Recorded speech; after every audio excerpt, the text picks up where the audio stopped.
अच्छा यार, जैसे कि हमने ये समझा था और हमने ये जाना था कि जो किडनी में जो नेफ्रॉन होता है उसके वो बेमकसद वहाँ पे नहीं होता, उसके कुछ ना कुछ फंक्शंस होते हैं और उन दो मेन फंक्शंस में आते हैं आपके। पहला जो फंक्शन है वो आता है आपका अल्ट्रा फिल्ट्रेशन। अल्ट्रा फिल्ट्रेशन को हम समझें अगर फिल्ट्रेशन से कि किसी भी चीज़ को साफ़ करना और उसमें अल्ट्रा का लफ्ज़ निकालो तो मतलब नेक्स्ट लेवल साफ़ करना। तो इसका मतलब जो किडनी से जो ब्लड आ रहा है वो अपना जो एक्सेस है, अपनी जो बेकार चीज़ें हैं वो सब कुछ फ़िल्टर आउट कर रहा है। और इसी पर्पज़ से, इसी फंक्शन से हमारा सेकंड पर जो फंक्शन है वो भी जो है जनरेट होता है। पहली बात ये कि जो किडनी ने अपनी फालतू चीज़ें, बहुत सारी चीज़ें निकाल दी, ठीक है, उसको फ़ौरन आपकी बॉडी को एहसास होता है यार मैंने कुछ ज़रूरत से ज़्यादा निकाल दिया, ठीक है, कि इतना ज़्यादा नहीं निकालना तो कुछ ज़रा वापस भी दो। और उसका जो उस पर सेकंड फंक्शन आता है वो है सिलेक्टिव रीएब्जॉर्प्शन। अच्छा, ये रीएब्जॉर्ब मतलब रीएब्जॉर्ब करना, और सिलेक्टिव क्यों? क्योंकि ऑब्वियसली अगर हर चीज़ ही रीएब्जॉर्ब कर ली जाए तो आई डोंट थिंक सो कि ultra filtration would have any benefit in the first place, ठीक है। अच्छा, इसके अलावा एक और बहुत इंपॉर्टेंट बात, वो बात ये कि जो हर जो ये दोनों जो फंक्शंस है ना, ये किसी न किसी ख़ास एरिया, किसी न किसी ख़ास सेगमेंट ऑफ नेफ्रॉन से रिलेटेड है। और वो सेगमेंट्स कौन कौन से हैं? आपको जो अल्ट्रा फिल्ट्रेशन ये रिलेटेड है आपके बोमेन्स कैप्सूल से, इस यहाँ से। और आपकी जो सिलेक्टिव रीएब्जॉर्प्शन है वो होती है आपकी तीन जगहों पे। एक होती है वो आपकी पीसीटी में, PCT stands for proximal convoluted tubule, the loop of Henle here, and the DCT, and DCT distal convoluted tubule. और इंशाल्लाह हम लोग जो है अल्ट्रा फिल्ट्रेशन से अपनी बात का आगाज़ करें। अगर आप ये वाला डायग्राम देखें, ये वाली जो पूरी डायग्राम बनी हुई है, अब क्योंकि हम लोग स्पेशल सेगमेंट वाइज चीज़ करके काम कर रहे हैं तो मैंने ये वाला जो हिस्सा है इसको मैंने शॉर्टलिस्ट किया और इसको मैंने उठा के बना लिया, ये लेता हुआ मैं इसको आ गया और मैंने इसको यहाँ पे जूम आउट कर दिया, मैक्सिमाइज कर दिया। अच्छा भाई, आपको याद होगा पहले मैंने ये जो चीज़ बात की थी, ये जो ब्लड कैपिलरीज होती हैं, इन ब्लड कैपिलरीज का एक नाम होता है और वो नाम होता है, इस पूरे जो कलेक्शन होता है, ये जो गुच्छा पड़ा हुआ है ब्लड कैपिलरीज का, इसका नाम होता है ग्लोमेरुलस।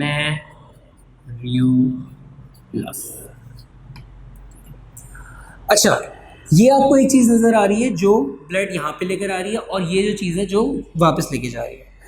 ये जो चीज़ लेकर आ रही है इसको हम कहते हैं एफरेंट।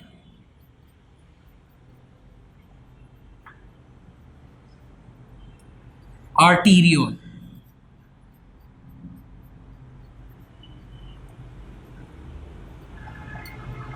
और जहां से ब्लड जा रहा है हम उसको कहते हैं efferent.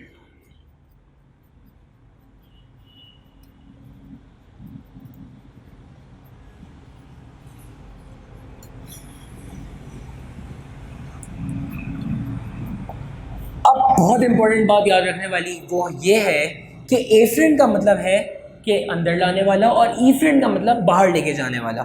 So A is in and E is out. और ये बहुत इंपॉर्टेंट बात है और इसमें कैंडिडेट्स अक्सर गलती कर जाते हैं, तो इसमें प्लीज़ बराए मेहरबानी गलती मत कर दीजिएगा। A is in and E is out. Afferent क्योंकि ए बी सी डी में ए पहले आता है तो ये ब्लड लेकर आ रहा है, और ईफ्रेंट जो है वो बाद में आता है, ए के बाद ही आता है, A B C D E है, तो वो लेके जा रहा होता है। अच्छा, आपने थोड़ी सी अगर अपनी ऑब्जर्वेशन अगर की हो तो आपको नज़र आएगा कि जो एफ्रेंट आर्ट्रियोल है, मैंने उसका जो डायमीटर है वो मैंने कहीं ज़्यादा बनाया है क्योंकि वो थोड़ा सा ज़रा मोटा होता है, और जो ईफ्रेंट है वो उसका जो डायमीटर है वो थोड़ा सा पतला है। अब आप सोचेंगे ये क्यों है ऐसा? अच्छा, ये ऐसा बिल्कुल किसी फालतू में नहीं हो रहा है काम, क्योंकि कुदरत में जो भी काम होते हैं उसकी कोई ना कोई वजूहत लाजमी होती हैं। तो इसके मोटे होने का और इसके पतले होने का, इसका डायमीटर ज़्यादा होने का, इसके डायमीटर कम होने का चंद वजूहत है। और वो वजूहत जो सबसे मेन वजह जो है वो ये है कि अगर आप उसको किसी भी चीज़ को विजुअलाइज़ करें, एक चीज़ अगर जिसका डायमीटर ज़्यादा है वो फ़ौरन उस चीज़ में चली जाए जिसका डायमीटर कम है, तो इससे होता क्या? इससे ये होता है कि जो प्रेशर है, प्रेशर बहुत ज़्यादा जनरेट हो जाता है। इवन कि अगर आपने देखा होगा बहुत सारे लोग अगर अपने जो गार्डन होता है, जो पौधों में पानी दे रहे होते हैं, तो जो पाइप होता है वो पाइप के आगे हल्की सी उंगली रख देना है। जब आप उंगली रखते हैं तो उस पाइप का जो डायमीटर है वो कम हो गया, और डायमीटर कम हो गया तो फिर आप देखते हैं कि पानी एक प्रेशर से जा रहा होता है। तो ये हो गई एक इम्पॉर्टेंट बात। तो ये जो है इफरेंट आर्ट्रियोल और एफरेंट आर्ट्रियोल, इसका एक बहुत इंपॉर्टेंट, इसके डायमीटर में फ़र्क होने का जो बहुत इंपॉर्टेंट रीज़न है वो ये है, that is to generate a pressure. अब प्रेशर से क्या होगा कि आपकी ये जो ब्लड आया ग्लोमेरुलाई के, ये जो पूरा मैशवर्क बना हुआ है आर्टरीज का, जो पूरा मैशवर्क है, और ये यहाँ से निकला। अब इस पूरे के पूरे काम में एक चीज़ होती है और वो होता है हमारा प्रोसेस अल्ट्राफिल्ट्रेशन का।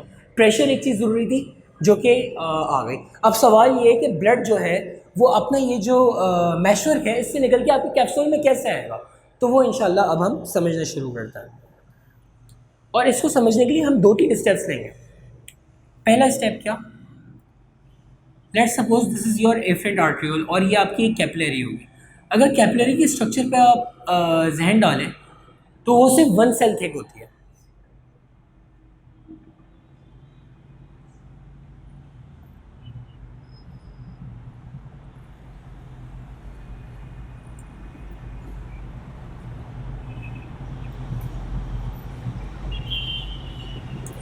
अगर आप नोटिस करें कि ये 1 सेल थिक होती है और इसके बीच में कुछ जंक्शंस होते हैं, जैसे कि ये खाली जगह, ये खाली जगह, और ये जो होते हैं हम इनको कहते हैं पोर्स। ब्लड आपका जा रहा है यहाँ पे, ये सर्कुलेट हो रहा है, ठीक है, और इससे जो प्रेशर है उसकी वजह से जो चीज़ें हैं वो ये जो पोर्स हैं, ये जो एंडोथीलियम के जो ये पोर्स हैं, इससे चीज़ बाहर निकलेगी। अच्छा, ये सिर्फ एक वाहिद बैरियर नहीं होता। अगर आप इसमें, हम इंशाल्लाह पढ़ेंगे कि अभी हम लोग इसमें डिस्कवर कर रहे हैं कि 3 दरवाजे हैं जिसके थ्रू ब्लड को पास होना पड़ता है, तभी वो जो फालतू चीज़ें हैं या जो उसका जो फिल्ट्रेट है वो बोमेंस कैप्सूल में आता है। पहली तो दीवार हो गई आपकी ये एंडोथीलियम। यहाँ पे मैं 3 वॉल्व लिख रहा हूँ। The first one is endothelium.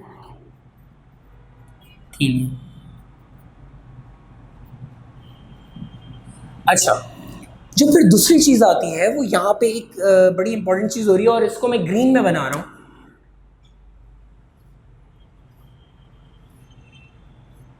ये चीज़, और इस चीज़ को हम कहते हैं बेसमेंट मेम्ब्रेन।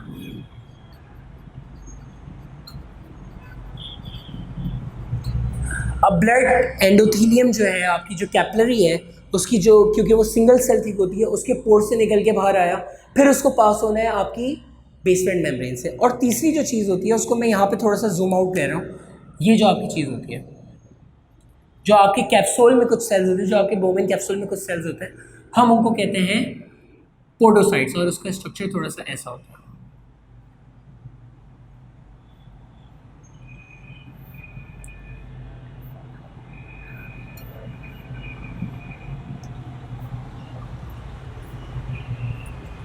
इन चीज़ को हम कहते हैं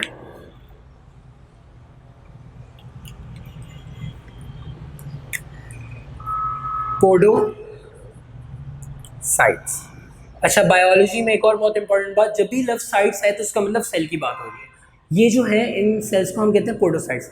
अब इनमें भी कुछ बैरियर्स सॉरी स्लिट्स होते हैं, कुछ पोर्स होती हैं, कुछ ओपनिंग्स होती हैं, तो ब्लड फिर यहाँ से आके अंदर आपकी बाउमेन कैप्सूल में आ जाता है। और अब ब्लड क्योंकि वो 3 चीज़ों से पास हो चुका है, पहला ये कि जो उसकी जिस वो कैपिलरी में जा रहा था उसके बीच में कुछ पोर्स थे, उससे वो निकला, उन पोर्स से निकल के उसको पास होना है यहाँ पे बेसमेंट मेम्ब्रेन में, and this is your basement membrane. अब बेसमेंट मेम्ब्रेन किस चीज़ से बनी होती है? बेसमेंट मेम्ब्रेन बनी होती है आपके कुछ कोलेजन फाइबर्स होते हैं, कुछ और फाइबर्स होते हैं, उससे मिलके ये आपकी बनती है बेसमेंट मेम्ब्रेन, और इसको मैं शॉर्ट में यहाँ पे BM लिख दूँ। यहाँ से निकला, बेसमेंट मेम्ब्रेन से भी पास हुआ, फिर ये आपकी जो पोडोसाइट्स हैं, ये पूरी की पूरी जो ये लाइनिंग है सेल्स की, इससे भी ये जो इसके बीच में स्लिट से पास हुआ, और अब ये आ चुका है आपके ग्लोमेरुलस में, आपके नेफ्रॉन में ब्लड एंटर हो चुका है। और आपका ब्लड जो प्योर होके हो चुका होता है, उसके लिए जो हम लफ्ज़ इस्तेमाल करते हैं वो लफ्ज़ है ग्लोमेरुलर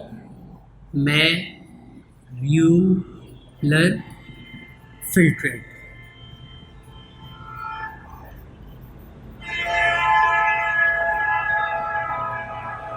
अच्छा, वाज़ेह है यार, देखें जब आप 3 दरवाज़ों से गुज़र के कहीं पे जाएं तो ज़ाहिर सी बात है बहुत सारी ऐसी चीज़ होंगी जो जो ऐसे लोग होंगे कि अगर बिल्डिंग में कोई गार्ड बैठा होता है तो वो हर एरे वेरे इंसान को नहीं अंदर आने देता। तो इसी तरह से जो 3 बैरियर्स हैं ये भी फालतू में नहीं बैठे हुए कि बस कोई काम नहीं है हम यहाँ पे रोक रहे हैं। इनका भी काम कुछ चीज़ों को रोकना है, ठीक है।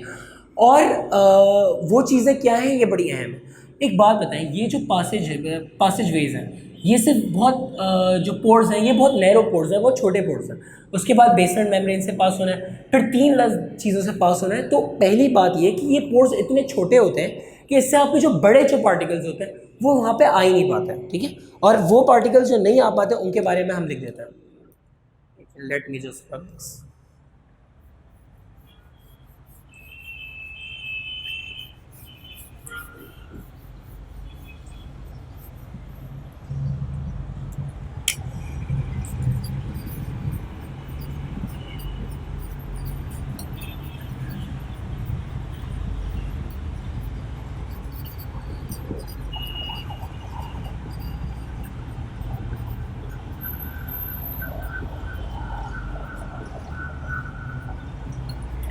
हम उन पार्टिकल्स को लिख रहे हैं जो पास नहीं हो सकते। और ऑब्वियसली अगर पोर्स छोटे हैं तो पार्टिकल्स जो पास नहीं हो पाएंगे वो बड़े पार्टिकल्स होंगे, छोटे पार्टिकल्स आराम से पास कर लेंगे। और वो कौन कौन सी चीज़ें हैं जो पास नहीं हो सकती? The first one is blood cells, which include white blood cell, red blood cell and platelets। ये तीनों क्योंकि ये कोई छोटे पार्टिकल्स नहीं है, ये बड़े बड़े पूरे के पूरे सेल स्ट्रक्चर्स हैं और ये पास नॉर्मल कंडीशन में नहीं हो सकते, एबनॉर्मल में हो सकते हैं। वो इंशाल्लाह हम एक्सप्लोर करेंगे। दूसरी लार्ज प्रोटीन मॉलिक्यूल्स,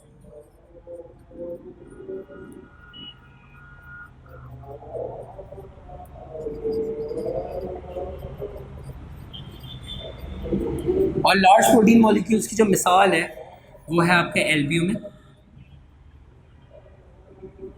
और फिब्रिनोजन। ये दोनों, इसमें ज़्यादा डिटेल्स में जाने की ज़रूरत नहीं है, कोई भी आपसे पूछ नहीं रहा होता। बस याद रखने वाली बात है कि वो लार्ज प्रोटीन आपके मॉलिक्यूल्स हैं, पार्टिकल्स हैं, आपके इन तीनों बैरियर्स को क्रॉस नहीं कर सकते। क्यों? अपने साइज़ की वजह से। अच्छा भाई, अगर ये पास नहीं कर सकते तो फिर पास क्या कर सकता है? पास वही चीज़ कर सकती है जिसको आपके ये जो सेल्स होते हैं, ये जो 3 टियर जो प्रोडक्शन लगी हुई है, ये जिसको अलाउ करता है, या वो जो चीज़ें बाकायदा हमको निकालनी है।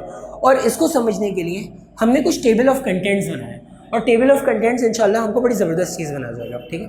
पहले में हमने चीज़ लिखी है कि कंपोनेंट, वो ऐसी क्या चीज़ है कि कौन सी ऐसी चीज़ है जिसको हम डिस्कस कर रहे हैं। दूसरा ब्लड यहाँ पे, और तीसरा ग्लोमेरुलर फिल्ट्रेट जो पास होके यहाँ पर आ चुका है, ब्लड से पास होके यहाँ पे आ चुका है। पहली चीज़ है वाटर, क्योंकि जो आपकी जो अल्ट्रा फिल्ट्रेशन है उसका पर्पज़ ही बॉडी से एक्सेस वाटर को रिमूव करना है। और जो अगर आपकी वो की जाती है, जो कैलकुलेशंस की जाती हैं, उसके मुताबिक आपकी किडनीज़ एक दिन में 180 लीटर जो पानी होता है वो आपकी बॉडी से उसको वो कर रही होती है, फिल्टर आउट कर रही होती है। अब आप बोलेंगे 180 लीटर पानी बहुत ज़्यादा होता है, इतना तो वॉशरूम नहीं आ रहा होता इंसान को। तो फिर ऑब्वियसली उसके लिए आपका जो सेकंड स्टेप था, अल्ट्रा जो सिलेक्टिव रीअब्जॉर्प्शन है, वो मौजूद है। खैर, पहली चीज़ हो गया आपका वाटर। वाटर आप मेजर कर रहे हैं डेसीमीटर क्यूब में, डीएम क्यूब में, और सारी जो चीज़ें डीएम क्यूब में ही मेजर की जाएंगी। अगर आपका ब्लड में 900 है तो आपका जो ग्लोमेरुलर फिल्ट्रेट है उसमें भी 900 ही है। इसकी दो वजूहत हैं। पहले ये कि जो वाटर होता है आपका उसका साइज़ बहुत ज़्यादा छोटा होता है और वो आराम से इन तीनों लेयर्स ऑफ प्रोटेक्शन को क्रॉस करता हुआ यहाँ तक पहुँच सकता है। दूसरी रीज़न ये कि वाटर की जो काइनेटिक एनर्जी होती है वो ज़्यादा होती है। और तीसरा रीज़न ये प्रेशर ग्रेडियंट जो है वो उस वजह से। दूसरी चीज़ आपके हो गए इनऑर्गेनिक आयंस। इनऑर्गेनिक आयंस में आपके आते हैं sodium plus ions, calcium negative ions, potassium ions, etcetera and etcetera, ठीक है। अब ये जो है, क्योंकि ये आयंस ही हैं नॉर्मल, ये पीरियोडिक टेबल के एलिमेंट्स हैं, तो ऑब्वियसली इनका भी साइज़ कोई बहुत ज़्यादा नहीं है। ये सेल्स के साइज़ के नहीं है, ये कोई एक्सेप्शनली लार्ज नहीं है। हाँ, वाटर से शायद थोड़े बड़े हों या थोड़े छोटे हों, लेकिन ये भी आपके अगर ब्लड में 7 है तो यहाँ पे भी 7 है। जो चीज़ अगर दोनों जगह इक्वल है ना, इसका मतलब वो पूरी की पूरी चीज़ वैसे ही पास हो रही है, उसको कोई मसला नहीं आ रहा, उसके लिए कोई रुकावट नहीं है, ठीक है। तीसरी चीज़ आपके प्लाज्मा प्रोटीन्स, अगर यहाँ पे 45 है ना तो ग्लोमेरुलर फिल्ट्रेट में वो सिर्फ और सिर्फ 1। क्यों? वो इसलिए 1 है क्योंकि उनका जो साइज़ है, अक्सर प्रोटीन मॉलिक्यूल्स वो होते हैं जिनका साइज़ हद से ज़्यादा होता है, ठीक है, और वो इतने आराम से, क्योंकि 45 यहाँ पे तो 1 यहाँ पे, और 1 वो होगा जो थोड़ा सा प्रोटीन का मॉलिक्यूल जिसका साइज़ कंपैरेटिवली बाकी प्रोटीन्स मॉलिक्यूल्स के मुकाबले में छोटा होगा। और फिर आपके आ गया ग्लूकोज। ग्लूकोज ब्लड में भी 1 है और ग्लोमेरुलर फिल्ट्रेट में भी 1 है, क्योंकि glucose is a small particle and glucose is chemically much active, क्योंकि उसमें पोलर बॉन्ड्स वगैरह होता है, ठीक है। और आखिरी चीज़ हम लोग जो डिस्कस कर रहे हैं वो है यूरिया। यूरिया अगर यहाँ पे 0.3 है तो यहाँ पे भी 0.3 है। अब पूछें भाई ऐसा क्यों?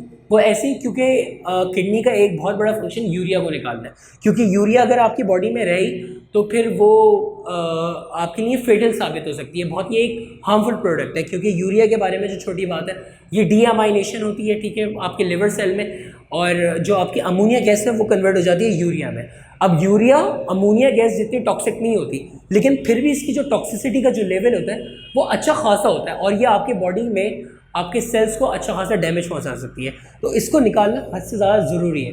तो यहाँ पे भी 0.3 और यहाँ पे भी 0.3। अब इसमें कुछ बातें हमारी बहुत इंपॉर्टेंट रह गई हैं, वो इंशाल्लाह अगर हम कुछ टाइम बाद भी समझेंगे, लेकिन अगर मैं आपको वैसे ही अगर ग्लिम्स दूँ, पहली चीज़ क्या कि ग्लूकोज अगर यहाँ पे भी 1 है तो वहाँ पे भी 1 है। अब आप अंदाज़ा ये करें कि इसमें हर चीज़ हमें नहीं दे रही, ठीक है, कुछ चीज़ ऐसी हैं जैसे कि यूरिया जो हमारी बॉडी को कम्प्लीटली निकालना है, ठीक है। बाकी कुछ चीज़ें ऐसी हो गई, वाटर। अब वाटर आपकी बॉडी को पूरा नहीं निकालना।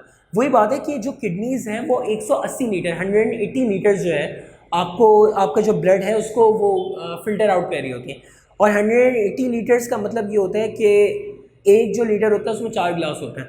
अब आप अंदाज़ा कर लें कि इंसान तो इस तरह से पूरे दिन वॉशरूम में बैठा रहे, और इसके अलावा वॉशरूम जाने से बहुत ज़्यादा अलावा आपकी बॉडी को वाटर की ज़रूरत भी है। तो वाटर हमें पूरा का पूरा नहीं निकालना, वाटर हमें रीएब्जॉर्ब भी करना है, ठीक है। ग्लूकोज हमारी एनर्जी, हमारी बॉडी की जो एनर्जी है उसकी जो प्राइमरी जो करेंसी है, जो जिससे आपकी बॉडी जो प्राइमरीली जो एनर्जी बना रही होती है वो ग्लूकोज है। तो हमें ग्लूकोज भी पूरा का पूरा वापस चाहिए। इसी तरह से आपके जो इनऑर्गेनिक जो आपके आयन्स होते हैं, सोडियम हो गया, कैल्शियम हो गया, पोटेशियम आ गया, ये इंशाल्लाह हम बाद में पढ़ेंगे कि किस तरह से आपकी जो बॉडी में एक्शन पोटेंशियल जनरेट करने के काम होते हैं। तो ये भी हमको वापस चाहिए होता है, ठीक है। यूरिया हमें पूरा उतार के फेंकना है। अच्छा, प्लाज्मा प्रोटीन, इसके ऊपर एक डिस्कशन मौजूद है कि वेदर ऐसा कुछ चाहिए होते हैं कि कुछ को निकालना भी पड़ता है। मज़ेदार बात ये कि इससे एक थोड़ा सा अगर क्लिनिकल कोरिलेट की तरफ अगर मैं जाऊँ तो आपको डायबिटीज़ है या नहीं, आपकी बॉडी में जो ब्लड शुगर देखने के लिए आपको यूरिन टेस्ट होता है, ठीक। अगर बॉडी में आपकी ग्लूकोज हद से ज़्यादा है तो ऑब्वियसली पूरा का पूरा आपकी बॉडी रीएब्जॉर्ब नहीं कर पाएगी, वो आपके यूरिन में भी आएगा। तो वो भी हमारे लिए एक साइन होता है पता करने के लिए वेदर इस बंदे को डायबिटीज़ है या नहीं। अच्छा, सिर्फ ये एक साइन नहीं होता, प्रोटीन्स भी एक साइन होता है इसमें, वो भी हम लोग देख लेंगे। और इसमें एक बहुत इंपॉर्टेंट बात रहेगी, वो क्या है? नो सेल्स इन ग्लोमेरुलर फिल्ट्रेट, जीएफ मतलब ग्लोमेरुलर फिल्ट्रेट। बहुत सारी ऐसी कंडीशंस होती हैं, पेशेंट्स आके शिकायत कर रहे होते हैं कि उनके जो ब्लड है, उनका जो यूरिन है उसमें ब्लड आ रहा है। तो नॉर्मल कंडीशंस में बिल्कुल कोई ना कोई सेल होना ही नहीं चाहिए आपके यूरिन में। क्यों? क्योंकि ये जो 3 टियर प्रोटेक्शन है ये उसको गुजरने नहीं देना चाहिए, और अगर कुछ आ भी गया है तो उसको रीएब्जॉर्ब होना चाहिए। सेल्स तो वैसे अमूमन इन तीनों को बिल्कुल भी पास नहीं कर सकते। अगर फिर भी ब्लड आ रहा है यूरिन में तो इसका क्या मतलब है? इसका मतलब है कि अब कंडीशन नॉर्मल बिल्कुल भी नहीं है, ठीक है, नॉर्मेलिटी ख़त्म हो चुकी है। अब जो कंडीशन है वो एबनॉर्मल कंडीशन हो चुकी है। कोई ना कोई इन्फेक्शन हो सकता है, बैक्टीरियल इन्फेक्शन होता है जो आपके ये जो पूरी की पूरी जो लाइनिंग है या आपकी जो कैपिलरीज हैं उसको डैमेज कर रहा है। और इंशाल्लाह जो हमारी अगली जो स्लाइड है उसमें हम लोग जो अल्ट्राफिल्ट्रेशन हमने समझ लिया, और सेकेंड स्लाइड में हम लोग इंशाल्लाह सिलेक्टिव रीएब्जॉर्प्शन समझेंगे।